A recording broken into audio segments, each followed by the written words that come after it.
was 2 years ago on Simchat Torah in 2023 that this horrible war began, with Hamas breaking a ceasefire and invading Israel.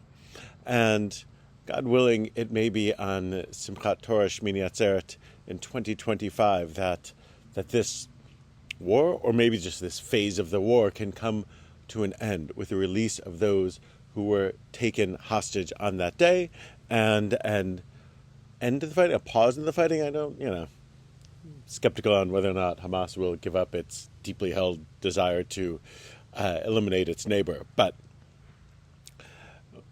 at least a pause so that people's lives can rebuild, so that on both sides of that Gaza boundary, that lives can be rebuilt.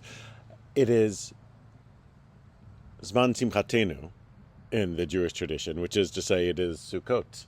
And Sukkot is supposed to be a time of our joy, but it also is the time when the sages say we're supposed to live in the sukkah, where the roof is impermanent, to teach us that we're vulnerable. We should feel a sense of vulnerability, that our lives are impermanent, and that's something that we've felt so keenly for the last couple of years, even though it really is just a part of the human condition. And it is at the time when we read the book of Kohelet, the book of Ecclesiastes, that teaches us that sense of vulnerability and the shadow of death and the possibility for joy live right next to each other, that there is a time to dance, and there is a time to weep, and there is a time to kill and a time to heal. And God willing, there will be a time to heal that is coming up soon.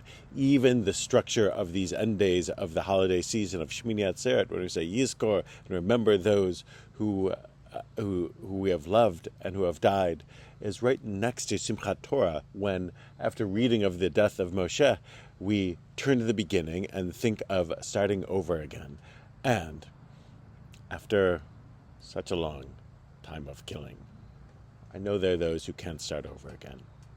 And we're supposed to live with the sense that maybe things can change. And God willing, with the current agreement brokered by the American administration, there will be a time to heal, and everyone who seeks peaceful coexistence will be able to live more freely.